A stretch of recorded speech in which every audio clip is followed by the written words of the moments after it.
Lent video podcast. Hi everyone, welcome once again to the podcast series on Lent at Covenant Presbyterian Church. My name is Sean, and today we have Audrey. Audrey is our special guest for today, and today's theme is on missions and how we as Christians can relate to that. Audrey is actually also our missions chairman at CPC, and so maybe first of all, Audrey, can you introduce yourself? What do you do currently, and where do you go for your missions trip? Hello, I'm Audrey, as you all know. I hope you all know. If you all don't know, you can come and find me and let's have a conversation. But yeah, I think I've been with this church for more than 3 decades. I went on my short-term mission stint in 2015. That's 10 years ago now. Yeah, and I was in Chiang Mai, Thailand for 6 months, yes. What were you doing in Chiang Mai, Thailand? Essentially, I was a church intern at a local church. So whatever the church staff did, I just followed them around. If they were organizing cell groups, they were organizing different activities for the church community, then I was there. And then where do you stay? Do you stay in the church, or you had your own house or something like that? I had my own accommodation, and then eventually I bunked with one of the fellow church staff. Yes, one of the fun things I did when I was in Chiang Mai was that one of my roles was to drive a pickup truck up to the nearby village to pick up children to attend church. Wow, bus driver. And bus driver, but also auto truck because I can't drive a manual truck. So it was really fun, and after the church staff accompanied me on the first trip. Then subsequently, I just went on my own. It was a blast. Sometimes there were nobody. When I reached the village, there was nobody to pick up. It was quite sad. But nonetheless, I'm glad that I was able to use such a small skill, I guess, of driving. You never think that it is something that can be used to serve God. But yeah, God used me in that interesting way. I know my mom was really worried and pretty upset that I was doing what I did, but I was safe. But you had a driver's license in Singapore, right? I did, but I had never driven a pickup truck before, I guess. Discipleship DNA. Discipleship DNA challenge beginning with Audrey. We Want to grow in Christ likeness. like- Christ likeness, one word. Do I continue? Continue from there. Continue. In True. Aiya! Wrong. It's okay. wait, or That's why you call me off guard. You call me off guard. you also don't know. You call me True. Through devotion, and delight, in. nurturing. Oh, God. you block. God. Okay, God. Nurturing Relationships, and advancing, God's. mission. Yeah, mission rep. Right. And that is the discipleship DNA. Woohoo! Can you share with us, like, what was it that led you to want to even go? Like, what was the background of this whole thing? Like, what was the thing that made you want to go for this short-term mission trip, and why, 6 months and maybe not a year, or why not just a month? Why so long? If I could trace back to the origins of this story, I guess ever since my youth days, I went for quite a few mission trips to Singapore. Those are week-long stints. And just over the years, there was something really attractive about going for mission trips. And I really enjoyed my time there. I guess when I was 15, it was a lot of fun just being in a different environment, spending time with my friends. But as I grew older, I got a greater taste of what's God's heart for these people. And I think that was the biggest attraction for me in terms of signing up for these week-long mission trips. And I always wanted to know what happened after the week that we were there. As I grew older, I was more and more curious of what it would look like in a day-to-day, on a longer term. So I think fast forward to when I was in year 1, of university, then I came to realize, or I came to hear about this person who was going to Thailand for 6 months, and the person is none other than Sean Ho. So he just said that he was going there for a few months, and I think it was a very refreshing idea, I guess, and it was something that had been on my mind, but I didn't know how it would look like, whether it was even possible in the first place. So I think that sparked something in me, and I told myself that I wanted to do the same. And so I didn't tell anybody about it, so I just kept it to myself. And whenever I remembered, I just prayed about it. So I think when I finally graduated from university, that was a time that I was like, let's go, let's do this. And yeah, I just went without much thought. And yeah, I was happy I did it. Lent food minute. Audrey, you were saying that your favorite food is squid dishes. Yes. Wow. So now the whole church will know that I like to eat squid. Yeah, you Very good. like all types of squid, is it? Ah. So we have here today Thai squid dish. Looking very nice. You want some? No. Hey, it's okay. I think this one will be my favorite, isn't really? It looks spicy. Yeah, it looks Do you like good. spicy? I love spicy. Okay. I eat first.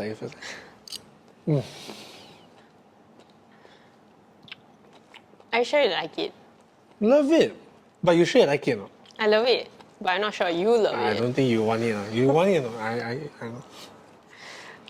know. Very good choice of you. How I feel? Don't want. I don't want to do this.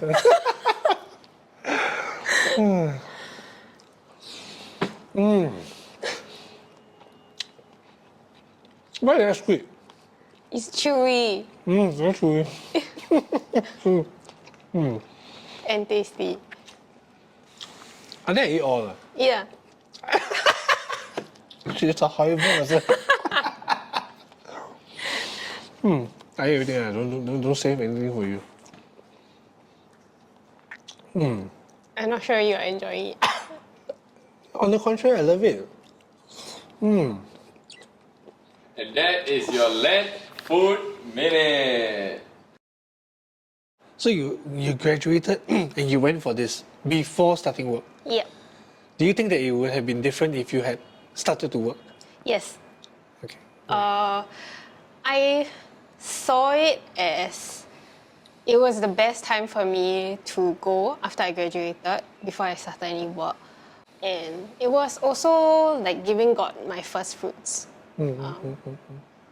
Yeah, so I decided to do it right after graduation. Okay. Maybe talking about the act of actually going. Right, so let's say I'm someone who wants to go for short-term missions. How can our church support us? And like financially, if I'm like a student, like how can I even, support myself for the whole 3, 5, 6 months that I'm in the foreign country, right? Like how can the church support me all the way? We do have guidelines and frameworks in place to support people who are willing to explore this journey.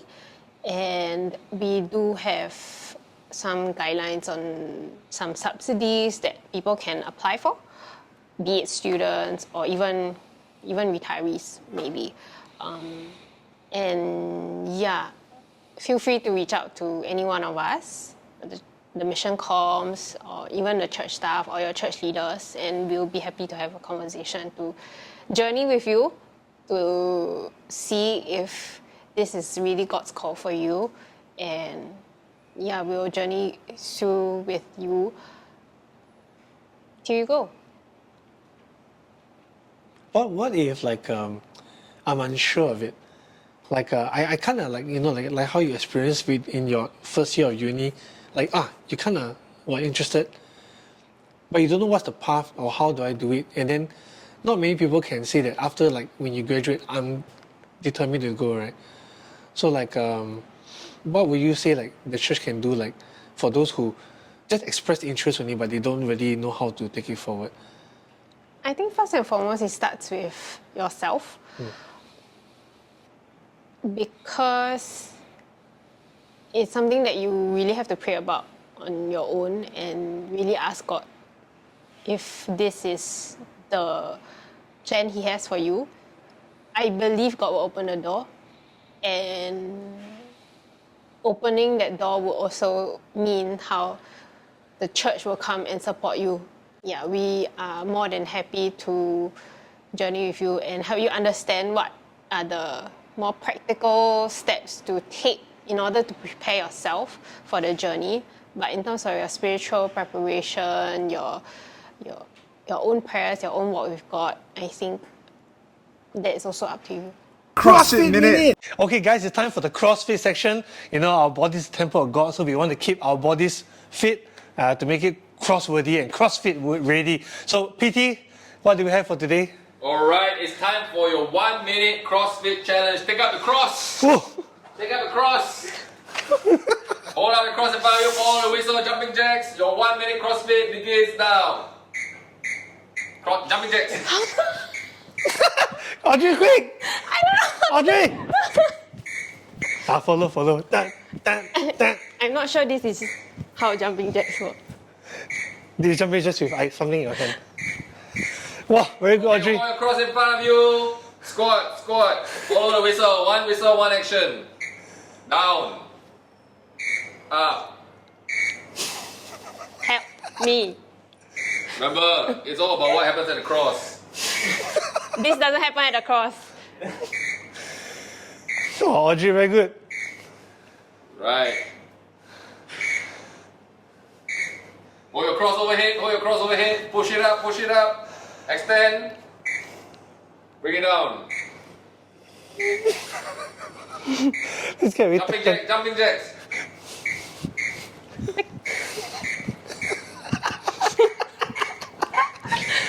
And that is your CrossFit Minute. So, Audrey, because Lent is like a season that happens just once a year, right? And then it's a seasonal thing. But yet, during Lent, we recognize that, you know, what Jesus did for us, He died on the cross for us. But at the same time, in a way, He was also, the first kind of missionary preaching the gospel around. Will you then think that, will you then say that maybe going for a mission trip would be a spiritual discipline that maybe all Christians should adopt in some form in their spiritual life? Yes. If you see it from this perspective that Lent is part and parcel of Christian life, it's something that Christians do every year. You could also say that missions is as integral and part and parcel of all Christians' lives. It is not that one event is more important than the other, but it's just part and parcel of us as Christians, our lives. And yeah, I think it's something that every Christian should experience for themselves.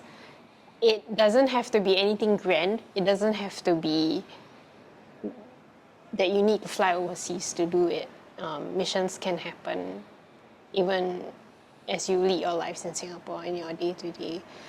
Just sharing about God's hand upon your life, evangelizing to the people around you, sharing how God has blessed you today to your friends who don't believe.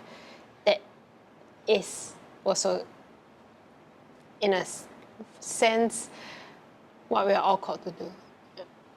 Thank you very much. That has been a wonderful time hearing from Audrey share about her time doing missions and also the importance of short-term missions as well. So once again, this has been a podcast on the series of Lent. We hope you have enjoyed this episode and catch you in the next one. Thank you. Bye.